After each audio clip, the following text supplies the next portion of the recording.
Hello, welcome to Lines and Spaces, final episode of Season 2. I'm Jason. And I'm Micaela. So we are back together in person now, back at our alma mater? Alma mater. Our olive matter. Olive mater, yes. We are back in person here at the good old Temple University doing stuff. This is our final episode. And we're just going to talk about kind of a recap of what the season has been like and what we've been doing over the course of that time. And what's next for Lines and Spaces and also us. Yeah, so we are both looking forward to starting our first full-time gigs. Yeah, school years as full-time teachers. I'm gonna stop calling it gigs. It's a gig. Yeah. It's a long-term gig. Yes. So yeah, a lot of time has been spent preparing for that, and it's been very stressful, but also eye-opening. I would say researching for like the start of like a new year, especially this year, going into like a weird situation, has been kind of interesting, and kind of like being like, okay, what can I do in a classroom that has these restrictions, or what can I do in a classroom that doesn't have these restrictions? What space do I have? And I think in both Micaela and I's cases, we're both relatively starting up our own type of thing for the most part. So a lot of you got a curriculum plan. I'm working on it. We'll see. But so yeah, that's been a lot of fun, but also very, as you can probably tell, building anything up from nothing or something that didn't exist very much before is very difficult and a lot of work. So that's what we've been mainly doing, a lot of lesson planning. It's interesting. It's kind of like playing detective too, trying to figure out what it was like before.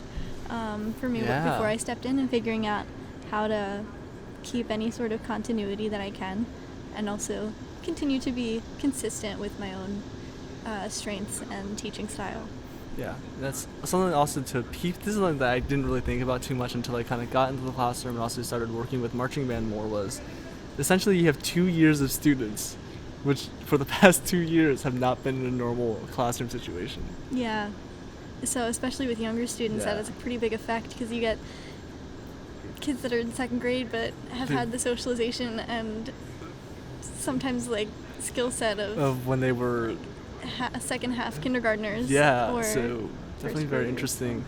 So we did like a sneak peek preview for the elementary school for the place that I work at.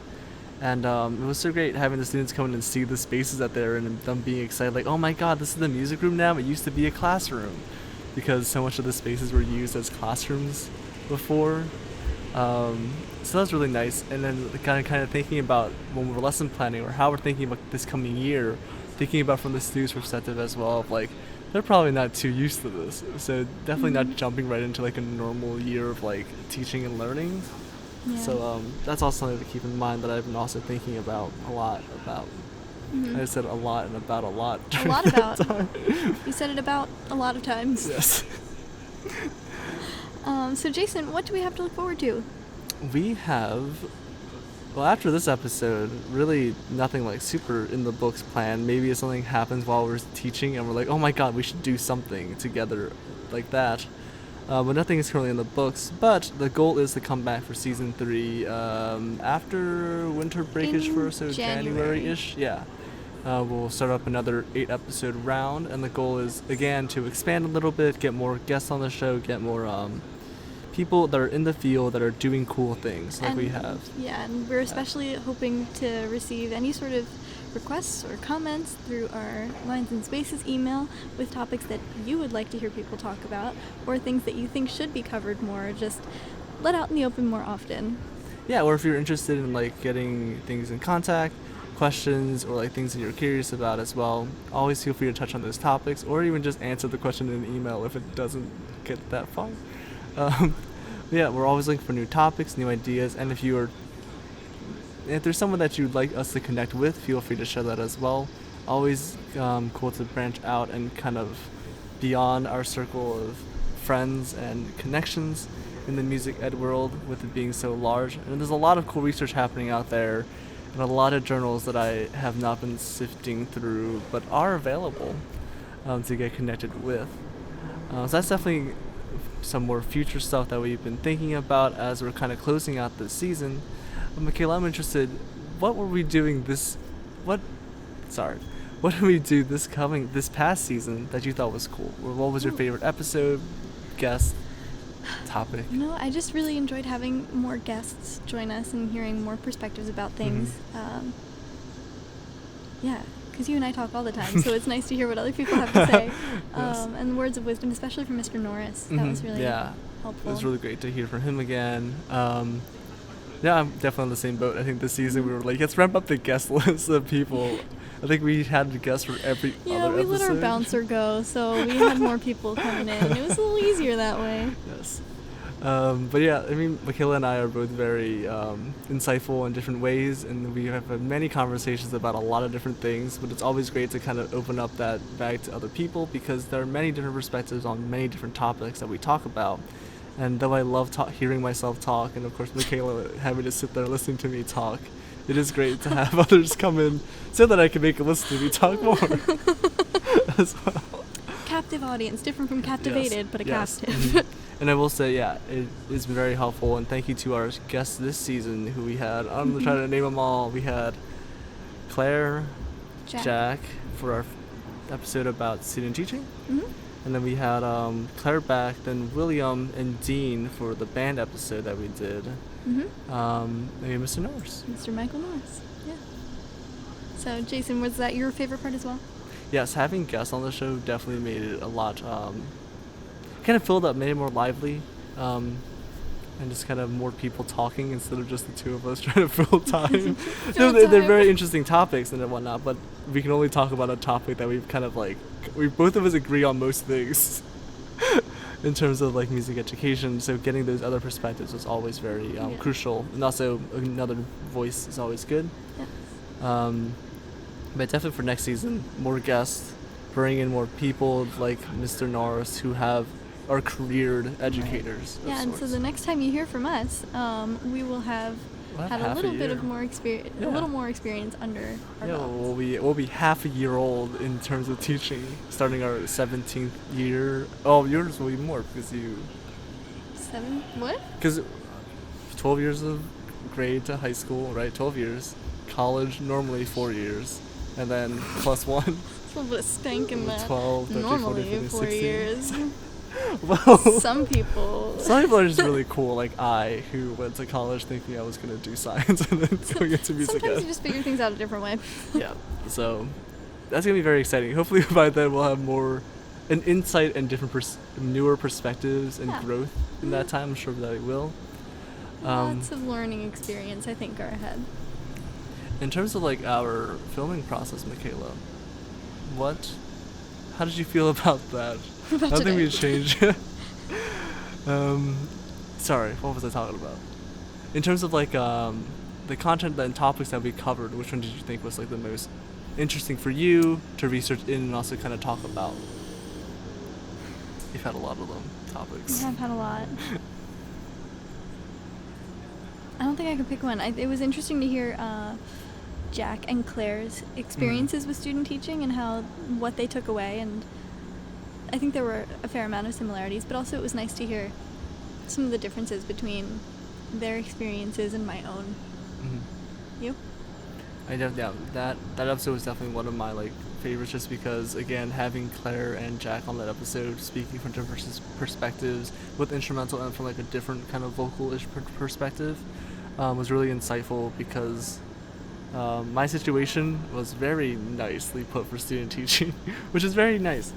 I'm trying to think of my favorite episode. I don't want to say the episode you weren't on. You can say that. I will not be offended. Okay, well, the episode, I don't know what the label was. I title all these episodes. The instrumental episode? Yes, the instrumental episode. I'm so offended. I'm so sorry. I think it's just because it was nice not to have Micaela on camera. Yeah, that's true. Yeah, new faces is always good, you know? No, but get this girl off the camera. No, Micaela was doing great things and great musical things over that time performing, which I wish I would have been doing. But Micaela was doing cool stuff, so props to her. But that episode, I think in the same realm as why the episode with Jack and Claire was so nice, was just getting instrumental perspectives that I didn't grow up having, or I didn't learn during college or experience during college. So I'm hearing Dean talk about a little bit of what his perspective on creativity was, and how seeing how creativity has divulged a little bit in the performing arts, and talking about how we are always prepping for a concert, and there really isn't much creativity when you just prep for a concert, especially in the instrumental world, and the ways to introduce creativity into the instrumental classroom that isn't just kind of a concert related thing. So thinking about the process of learning rather than the product of learning, which was very insightful. And of course, Claire and William as well, with bringing in different perspectives on their instrumental upbringing and why they picked the instruments that they did and why they ended up where they were, was also very insightful. And I always love doing that, hearing the stories of where people came from and why they are here now doing what they do, kind of introspective stuff. Yeah, this is a cool question. What's a topic you would like to cover in the future? Another egg in the bag. That's not a saying. Egg in the bag. Another thing for you to chew on so that I can think about it more. Another egg I can chew on in the bag. Do you chew on eggs? No. You just swallow them whole? We're going off the rails on this episode. I think probably we will find more topics that are going to be useful to share with other people, especially people early in their music education careers, as we experience things in our own classrooms and in our own with our own students as that's beginning. Yeah. No, that's definitely. Was that diplomatic enough? Yeah, that was totally diplomatic enough. Thank you for taking that and running with it, because I was saying that question. I was like, what do I want to talk about? Did you notice I didn't put you in that position and didn't ask you back? Well, you asked the question, so I asked one back. But it's a topic like that would be super interesting, just because a lot of educators are going to be walking into this field, and not a lot of voices of beginning teachers, as I know, are currently out there unless they have connections like that. But it's something that I would like to explore a little bit more, is talking about how to authentically put in like world music or culturally appropriate music into the classroom, because there's a lot of that out there, and something that I've been like trying to get better at is kind of collecting that music and learning how to authentically kind of teach it, or find groups that are around the area that can authentically present it in a way that that is worthwhile and also meaningful for the students in their learning. Because though I could pick up something and start teaching it, I want to make sure, especially for something that's very culturally relevant to somebody in the classroom, thinking about how to approach it from an area of authenticity and also honesty. Because at the end of the day, no matter something that I'm going to do will not be authentic to something that is from that culture or from that area, because I am not from that area. But an episode like that, or finding a guest who has more knowledge in that, would be great to kind of chew on, and also just gaining more insight about what it means to teach within this changing environment that we're in, in our label of Lines and Spaces, the 21st century music education landscape, from our description, and what that kind of looks like, because things are ever changing and people are coming from more and more different locations from around the world, and how to create meaningful music for them and teach them about music that is in a meaningful way that isn't just the Western hits, we're going to be singing Bach chorales in class. We're going to be playing Bach chorales. Oh, we're going to listen to Beethoven, which I don't even enjoy myself. So trying to get away from that medium and trying to introduce new mediums of music for people to chew on. Yeah, talking about like how to bring different repertoire and different music making styles and genres into the classroom.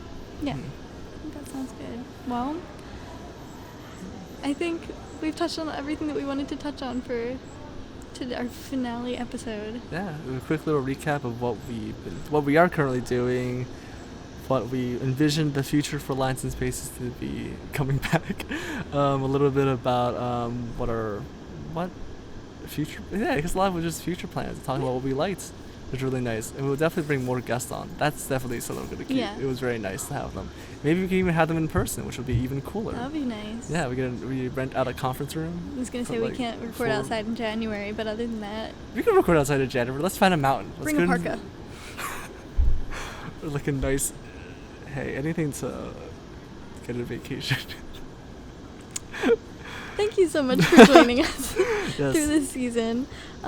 We hope to hear from you with any sort of topics you would like to have covered, or any questions you might have that we could try to answer, or we could try to point you in the right direction to find your answers. But enjoy the fall, and we'll see you in January. Yes, thank you so much again for a very successful and very fruitful season 2 with our eight episodes. Our guests were very grateful to kind of be a part of Lines and Spaces and kind of hear the feedback that everybody has been giving and all the comments, the few that we have, and the likes and the downloads and everything. So thank you so much for that. And yeah, we're excited to be back after our half year of getting on the ground floor of year 1 teaching, to be back and bring you some more insight about our experiences and hopefully some answers to some of the questions that people may have and other cool topics that we talked about. All right. Thank you so much. Bye. Bye-bye. We'll see you next time.